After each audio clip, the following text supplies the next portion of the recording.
Win, lose, or draw. Draw your own pictures like the hit TV game show.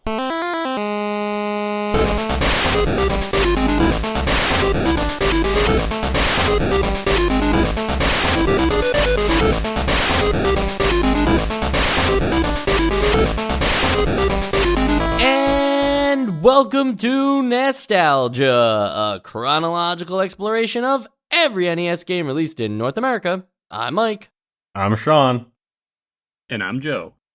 It's almost a great title for a game show. Win, lose, or draw. But it implies drawing is a choice instead of winning or losing, right? Like it should be win or lose, draw.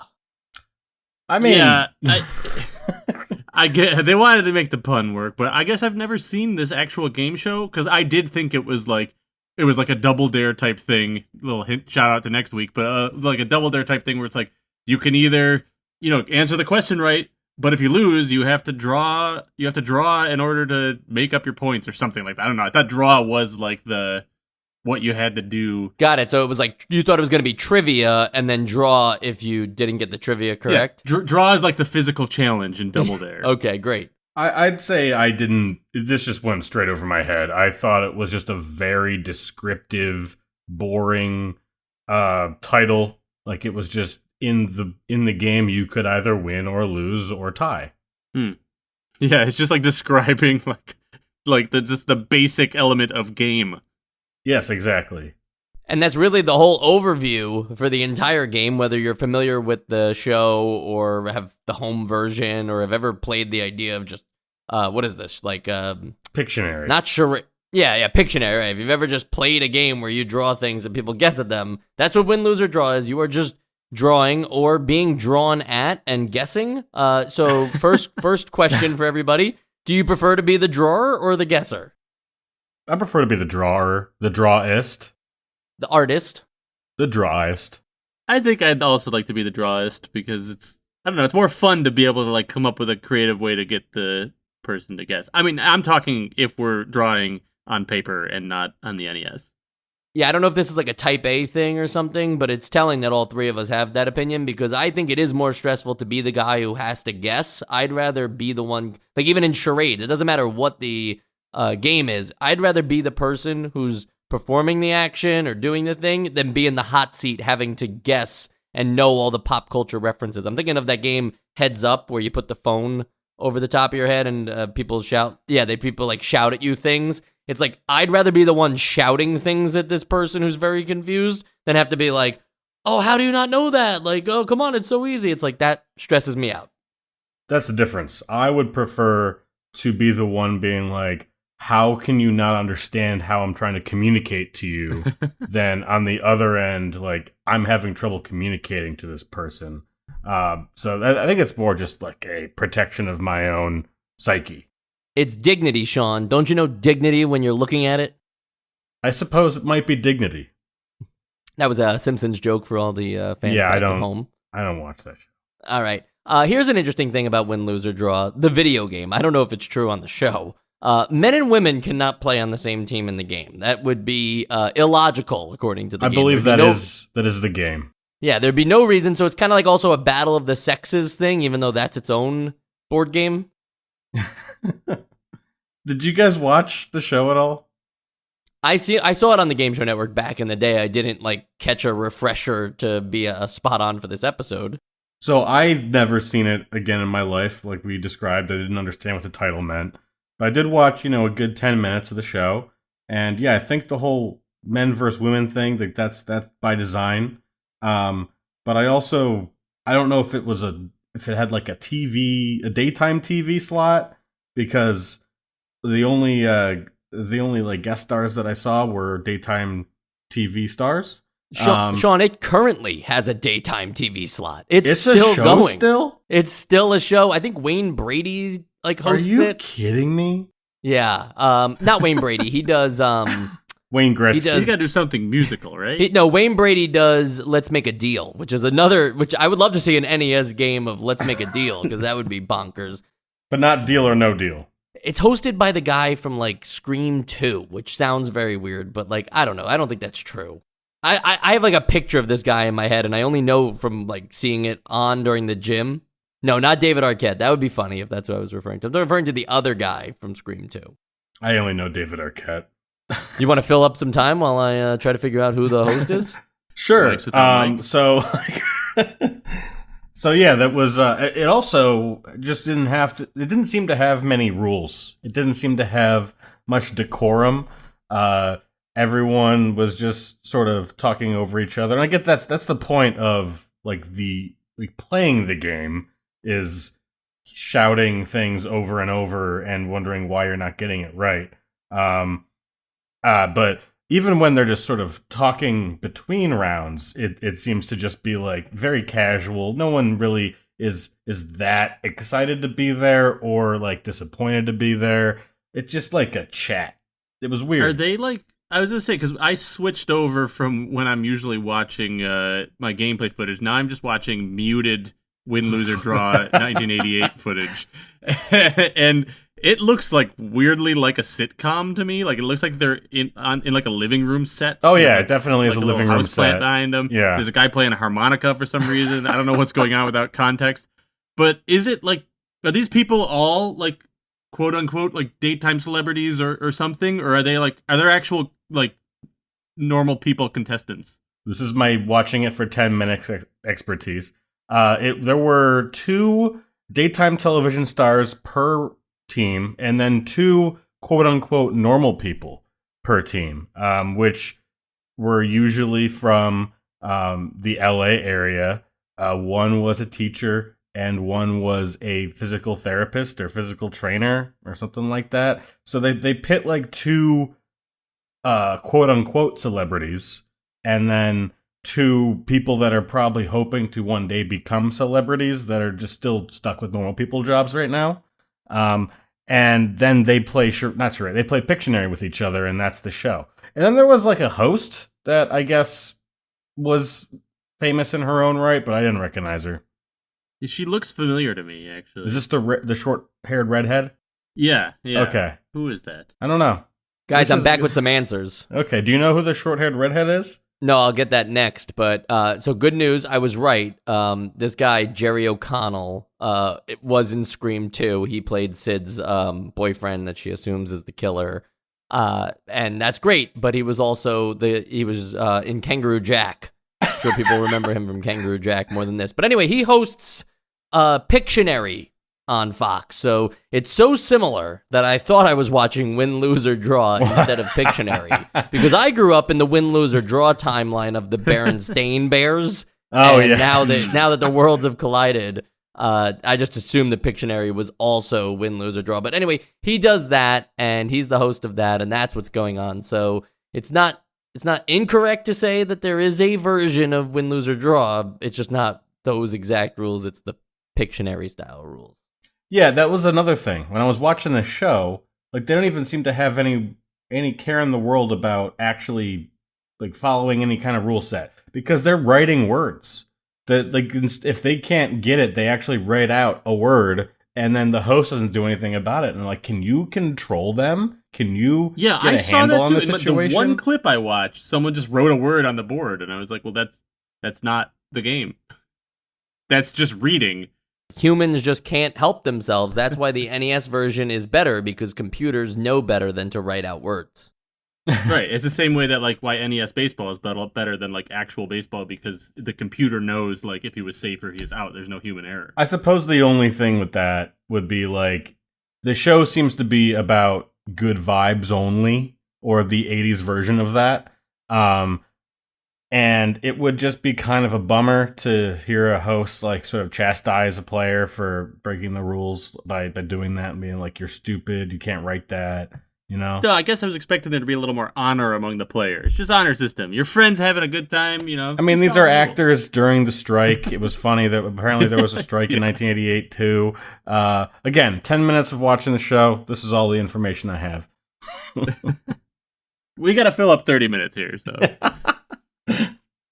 Sean, were the scores as weird in the TV show version of Win, Lose, or Draw? Because the scores just seem very strange to me in the NES version, where you can have like 328 points. Like that just doesn't seem Like, usually you would do things in even numbers. So again, in Win, Lose, or Draw, the show, the 10 minutes of the episode from 1988 that I watched, they just said, "Oh, this one's worth $200." But if you hand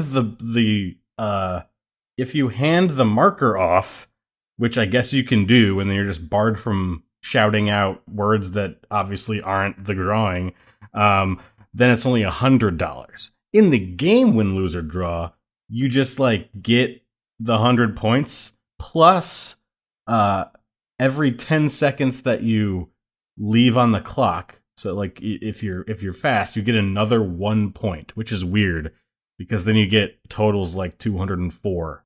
Which I guess, could be a strategic edge down the line to determine who's better and everything. And speaking of the drawing and the actual gameplay inside the game, there are two drawing formats, and that is essentially the computer can draw, and you can be the guesser, or you can draw, but you cannot have the computer guess, which is disappointing. I would have liked to see the computer try to analyze my drawings and say, I think you're trying to draw this, but that obviously can't happen. AI, yeah. Right. But also, it would know what you're trying to draw. Say again? Right? Because it would know what you're trying to draw also because it gives you the prompt. So it would have to. Oh, yeah. It would have to not look internally at its own That's information. True. That's true. Well, I'm just assuming that's another computer. There's a computer that gives the prompts, and there's a computer that guesses the drawings. But that's not true. You should be able to pit them against each other and just watch, computer versus computer game.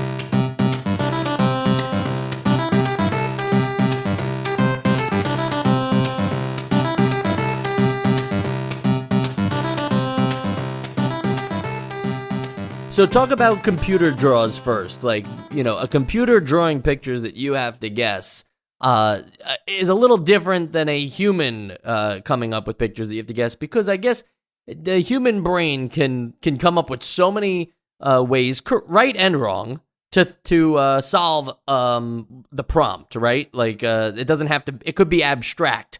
But the computer doesn't necessarily get too abstract in its drawings, from what I experienced, at least. It gets poetic. There was one when I was playing where they give you a hint and then they give you the image and then you have to give the answer. So the hint was body language. I don't think that the actual thing that they were telling you to do was body language, but it was an eye at the end of a fishing rod. And then they show you the three. The other difference is that it shows you all of the. It's like Hangman in that way, where it shows you where all the letters would be. But in this case, it was eye catching. So it's much more of it's kind of out there. And what was the word you used, Mike? Abstract? Yeah, it's more abstract, but it's not as abstract as instead of writing wind, you just you kept drawing lines, and that was your way of almost charading it to them. You know what I mean? Yeah, and it's missing that scribbling design as well. The kind of, and by that I mean all the lines drawn are perfect and constantly going. It's losing the train of thought and imperfectness that a drawing of a box would have by a human player versus their box will clearly be a perfect 3D drawing of a cardboard box. Yeah, and I don't know if this is how it worked in the show based on what you described, but if you play something like Pictionary at home, you're probably playing with someone you know, and you might have some rapport with them where you're you've got an inside joke, or you've got something I know Mike would get this if I drew it this way because of what we talked about and stuff like that. So you are missing that a little bit too. Yeah, so there's really a lot of differences, and it seems like this would be a pretty easy thing to turn into a video game, but you're adding, like we mentioned, you're removing the weird craziness out of it if you're playing with the computer. And then you've got this weird hangman element, which is not a part of the game at all. So it's strange. It's strange that they're adding these things when they don't really need to. Staying on the computer drawing element, when you're guessing, there is a keyboard that you have to type in your answer to the solve. And in the past, we haven't liked the keyboard for things like Jeopardy and stuff because of the time limit. However, yes, the computer still has to keep drawing, and that is counting down the clock, but 180 seconds, I think, is provided, and that is a good chunk of time, and it's not anything too complicated to type in. So I do think the keyboard is a necessary evil. There's no other way to come up with guesses. Multiple choice would have been even easier because it would have made obvious wrong answers. And the keyboard will go as far as doing something that I'm certain that Jeopardy did not do, and it will help you out. So, for instance, I got one where the computer was drawing pyramids, or just a pyramid, so I typed in pyramid, and the answer was the pyramids, but it didn't say wrong. Yes. Knew that I was close enough to give me the points. And to be honest, I really appreciate that because I remember even as recently as like Family Feud on the PlayStation 1, there was like bullshit where like if you didn't include the S to make something plural, it was like, no, that's not you're wrong. Like that's not on the board. And it's like, yeah, but it's just not the pluralized version of it. It is on the board. Yeah, I think that's also a reason why they put the number of letters on screen. Because when my first round, the computer was drawing something, and I was like, okay, that's like train tracks or something. So like I wrote train, or like I think at the last second, I was like trying to think of what it would be, like railroad or something, and I kept not knowing what it was, and then I realized that was down there. Like I didn't notice that at first. The dots that tell you how many letters there are, and it was track. But like now knowing that, it's like, okay, you can understand what it is and use the process of elimination to like say the version of the word that they want you to say. Yeah, now that we're sort of going into the nitty-gritty of this, I'm starting to wonder if in the rules of the actual game, because you sort of type in the words, like just a word, and then you press enter after each word, if there is more than one word. So I'm starting to wonder, maybe if they shout out the word, you're allowed to write it down and keep it in like, memory like that. I don't know. Well, Sean, if it's multiple words, can't you just, even though there's no space bar, can't you just type it all in as if it's a run-on word, but the game will know? That, maybe. I never did that. I think that happened to me. I think I just assumed that they wanted me to do that. So I don't remember my specific example, but like the pyramids, it would have accepted it if you just would have typed in the pyramids as the pyramids. Okay. I guess that works too. Yeah. They also provide an interesting feature here that, again, something not present in Wheel of Fortune or Jeopardy, which is a big enough thing that I'm willing to call them out and give them a little kudos here. They give you a puzzle code so that if you basically like it won't give you any repeats based on the puzzle code you provided, and that's given at the end of the game. So this way you don't get those puzzles that you just played. And I think that's pretty damn cool. And it is worth mentioning that this is not made by the same people who made Wheel of Fortune or Jeopardy. Those were all made by Rare. This is made by Rydell Software. I'll see what else they made while you guys discuss this puzzle code feature. So when I saw it, I thought that was literally just so that you could remember the same exact puzzles. I thought it was the opposite of what it actually did. It's like, oh yeah, I really liked this set. Yeah. I thought it was good. I guess I didn't put enough thought into it to realize that wouldn't make sense, but I thought the same thing. I was like, yeah, it's like so I can go to this level. Yeah. But like, yeah, you're gonna know the answer if you do that. Like, so I didn't even look into that. But I like that a lot because we've had plenty of games like this. I don't want to get ahead of ourselves and mention that I already played next week's game, but I'll talk about this issue in next week's game of repeating questions or problems. I mean, back in the dark times, there was a lot of people playing Jackbox games, and I think that was still a problem now. Like that's true. Yeah. Like, oh, I remember this weird question, and I know the answer to it, but either no one else does or everyone else does. So yeah, but now we have the ability to like update things at least. Whereas like this was just fixed. It's like if you're playing this a lot, like you'll eventually just like know every. Well, that's every why prompt. then you'd get win, lose, or draw 2K3. Right. You get one every year with like a different win, lose, or draw star on the cover, and they always get injured.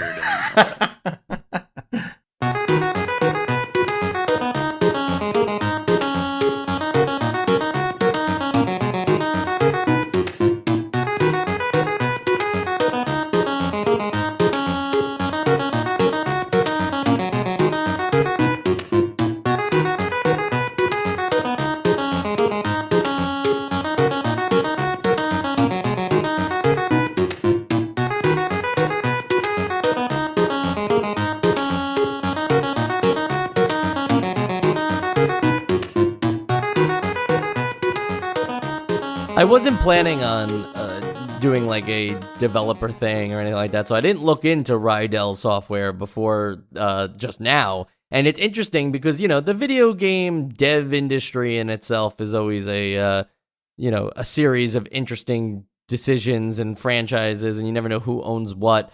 So the company that made Win, Lose, or Draw and other child-friendly games would eventually become the Running with Scissors company in 1996 and would go on to make the Postal series. Oh my God. These are the Postal people? These are the Postal people. As recently as Postal 4 No Regrets, which came out in 2022. And apparently in 2023, they made Postal Royale, which is also just as funny. I have to imagine that nobody that was working at this company when Win, Lose, or Draw was developed is still working at this company now. The founder. The founder. Vince Desi. Wow. Worked on both Win, Lose, or Draw and Postal. That's pretty wild. Win, Lose, or Draw was just a rung in the ladder on his way to Postal. Yes, that's what he was. It was all building up to Postal Royale. I don't know if it should be said poo stall or not, but it's clearly trying to be a poop joke, so that's why I'm saying it that way. All right, so, you know, we talked about the computer drawing and basically the format of the game, but now it's your turn to draw. If you played with another person or just wanted to test out this mode when you were going through the game, I certainly did, and I guess I just want to talk about the drawing features. It doesn't really offer a lot. There's no, like, change your marker color or anything, but there is the ability to draw kind of like an Etch-a-Sketch style, but at least you don't have to like always be drawing. So Etch-a-Sketch maybe not the best analogy there, but that's where my head went. What do you guys think of the drawing? Were you able to draw as well as the computer, or do you just suck at drawing in general, so you tried your best? Well, okay, so you've got, here's the controls. You have a basically pen up and pen down toggle, and that would be the A button, I think, and then you can move in 8 directions, and it moves relatively smoothly so that you won't just like, it's not like a mouse where it'll just kind of go wild for you and you can't really draw because it's not how you hold a pen or whatever. You're just using the D-pad to move around. So you can break the line as opposed to an Etch-a-Sketch. And I mean, like, it wasn't terrible. I played around in practice mode for a bit because I don't have a second controller for this. And the only way to draw on in this game without a second controller is to go into practice mode. And yeah, it's not great, but it's usable. Yeah, I was comparing it to Pictionary's drawing a lot, and I think that Pictionary probably has the potential to draw more robust images because of the way it controlled it. It was like you turn the cursor in certain ways to like, you could like make a circle if you were like skilled enough, but it was way harder in Pictionary to control. This was just like intuitive. Up goes up, down goes down, left, right. You know, it's just very, very simple. So Pictionary is also a video game. Interesting. Yeah, we'll be playing it in a year. Oh. We didn't play Pictionary. What did we play that already uses drawing? I don't know. It was Anticipation. Oh. Anticipation. Was that the drawing one? I thought you I have were also just... played Pictionary before. Okay. But so that's why I'm confusing it. But the one we played on the podcast where you have to like turn that like little vehicle. Oh, I see. I think I Is that remember one? that. That's not Pictionary, I don't right? think we I'm not played just talking about Pictionary. something we didn't play. Anticipation does have a drawing mode. Okay, then that's what I'm thinking of. But I remember that also had like a button that would just make like a circle, or you could add shapes and stuff. That does ring a bell. Okay, That part doesn't ring a bell for me, but who knows? Okay, either Pictionary or Anticipation together combined have a more robust version of this. But this is easier to use. Is all I'm trying to say. Right. But I will say that I would have liked an undo last option button. There's an undo everything you've ever drawn button, which you hit accidentally once in a while, and it erases your whole canvas. Page. Yeah. Well, that's the thing. In the actual show, you don't get an eraser. You just have to cross it out. So you better just take 5 to 10 seconds to cross out your entire image. Yeah, but there's not like a nuke option that accidentally makes you have to start completely over, like whites out the whole page. Well, that's accidentally turning over and or ripping the page off. Yeah, you accidentally spill the white out all over the page. It's worth mentioning those are the modes of the game, though, and that there aren't really any like arcade or video game friendly style versions. And by that, I mean it would have been fun to just include a format where you don't have to play through the entire game show to do some playing and guessing. It would have been great to have like a lightning round style thing, which I know is in the game or whatever, but I'm talking about just as its own thing, like how many can you guess in 2 minutes or whatever. Like, would have been nice to have modes like that to just add some additional features. Because really the only reason that you would need to play this game is if you're going to use like the computer drawing for you. And if you're trying to play this with other people, I think this would only be an option for you, or you'd only consider this as an option if you just didn't have paper. Like, yeah, I'm so glad you said it. It gives you it provides you with prompts, but even then, there had to be like a quick way to just think up some prompts, right? Like, I don't know. Just look around the room. Yeah. Yeah, I agree. That's kind of what I was thinking the whole time too. Is like, what about this? What advantage does this have over actual like playing Pictionary or Win, Lose, or Draw in real life? And the only thing that I don't think it works well, anyways, but the only thing that could even be in that wheelhouse is having a computer draw, so you can play 1-on-1 against somebody without each having a partner.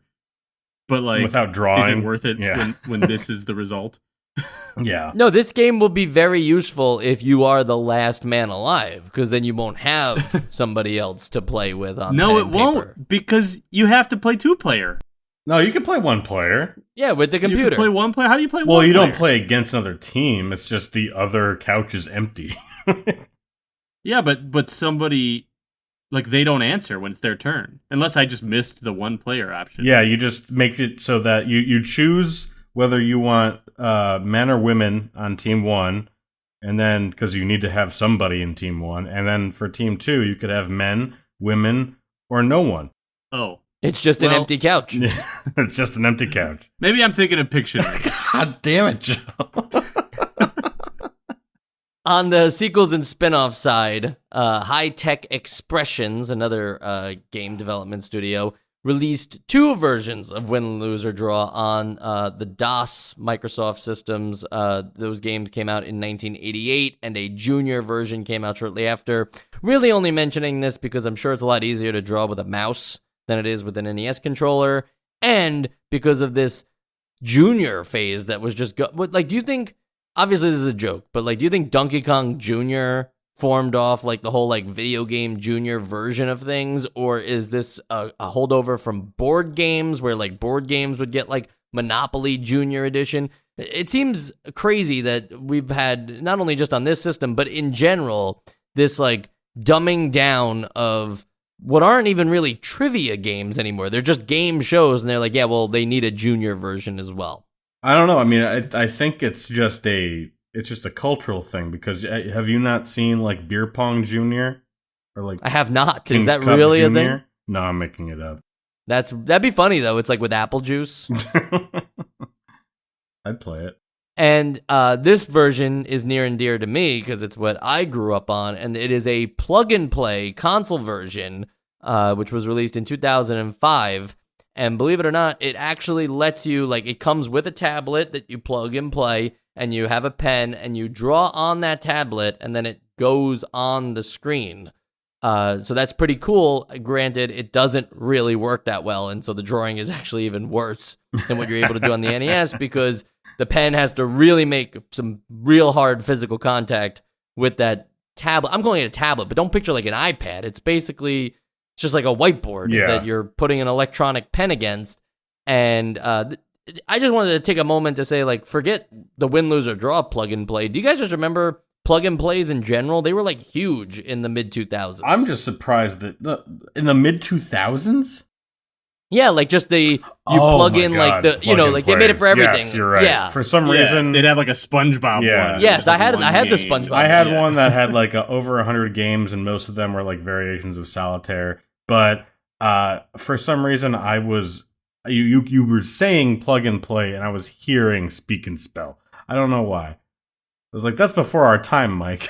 Yeah. I'm sorry. I'm not trying to be nostalgic for something that I don't have any nostalgia for. But the plug and plays, I definitely have nostalgia for, and I would say I even went as far as like I own the plug and play version of like Texas Hold'em, where everybody got their own controller as well inside the plug and play. So it's like these things were like full consoles that you would get for less than $40, and they would have a bunch of games on them, and you never knew if you were going to get something awesome. Like I think I got one time. It was like a Namco collection one, and it was just a joystick that you plugged into your TV, and you got to play all these Atari 2600 games, and that was great. And then there was like the SpongeBob one, which just absolutely sucked. There wasn't a single good game on it, and they were all really phoned in. And now working at the company, I understand why. But for the most part, these plug and plays were a gamble. You just bought them because you either liked the IP or wanted to experience some old video games. Was that some shade thrown at Nickelodeon, Mike? It was a little bit of shade, but only because I could understand that, like, we don't really have a games team. This was probably thrown together by somebody who was just like, you, make the plug and play. Well, especially in the early 2000s when, like, video games were still, like, I don't know, I feel like video games were still not seen as, like, big things by grown-ups. Yeah, I don't want to get too big on a tangent, but Joe, I'm sure you know about also the, like, Nickelodeon, on, like, Nick.com, there was that baseball game with the Hey Arnold? Was it a Hey Arnold baseball game? It was like it was some Nickelodeon characters baseball game where like one pitcher is just way too unfair to the player. I don't know. I remember there was a Hey Arnold baseball game I used to play, but I never heard about that imbalance. Yeah, it's just funny to think that like whoever designed that for the web game was just like, yeah, and this guy's going to be a piece of shit. Nobody can hit him. And nobody can stop us from doing the final segment because you're going to have to listen to it whether you like it or not. You can hit pause, but eventually you'll have to unpause and listen to this. So are the rules of the universe. And of course, the segment I'm talking about is the Essential Games List. I think Sean already said what all three of us were thinking when he said that there's no reason to play this if you have paper. Because then you don't even have to worry about puzzle codes to avoid the repetition. You just have to make sure you don't repeat, and if you do repeat, it's probably fine. Win, lose, or draw is the kind of game that is probably, like, on paper sounds better to, like, yeah, we're going to make this for video games because now we can use the, like, electronic drawing and stuff. Like, that actually sounds better to me as a pitch than Wheel of Fortune, but actually, you can't really play Wheel of Fortune at home. Like, you could get some cute the game of lifestyle wheel that you spin and then guess some letters and stuff, right? But it would be a bigger set piece thing. Win, lose, or draw is actually more complicated on this NES game than it is just establishing some ground rules, whatever the house rules are, right? Just make the house rules. Just do that and you'll have a better time. At least you'll have a better time today. I can't say about in 1990, but you'll have a better time today playing just the version with your friends of Win, Lose, or Draw than playing the NES Win, Lose, or Draw. So no, not essential. Sean? Yeah, I do kind of take back a lot of the criticisms I had because I did just read about the global paper shortage of 1990. I had no idea. I was too young to actually like understand what the world was going through, but I think that's why we have the digital versions of this game. And I think that's actually really important to keep the heart of Pictionary adjacent gaming alive.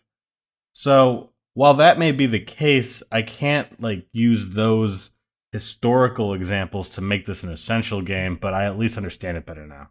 Yeah, it really kept drawing alive during that time because it's like how Disney brought musicals back. It's like drawing was kind of a dying art. But I will just say that it's obviously not essential. But I want to say that it definitely was Pictionary I was thinking of because I found it. It's very hard to find any footage of anyone doing this part of Pictionary, but it is in the game. I found the manual. So this game is not essential, and it is not the game I was thinking of.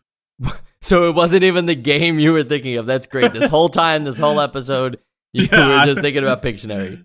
No, that didn't actually make too much sense. Obviously, I was thinking about this game, but I didn't know which game I was thinking about when I was comparing it to another game. Sean, did you actually know about the paper shortage? No.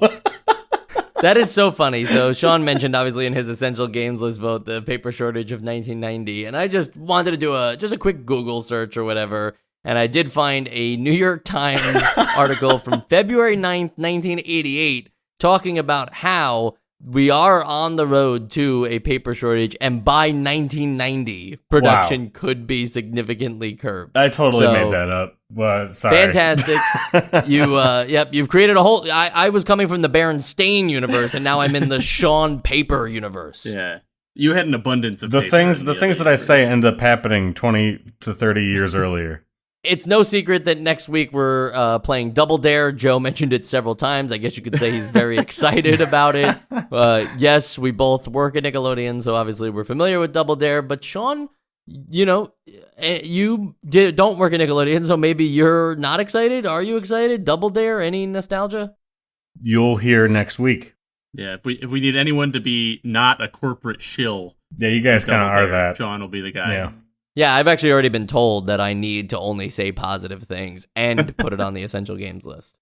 Well, I'll see if I can keep it off. Or help you put it on. Obviously, the NickelodeonShop.com still sells NES copies of Double Dare, and we would lose money if I gave it a bad review. Yeah, we actually sell them in the building. There's like a little kiosk right outside the building where we sell the cartridges.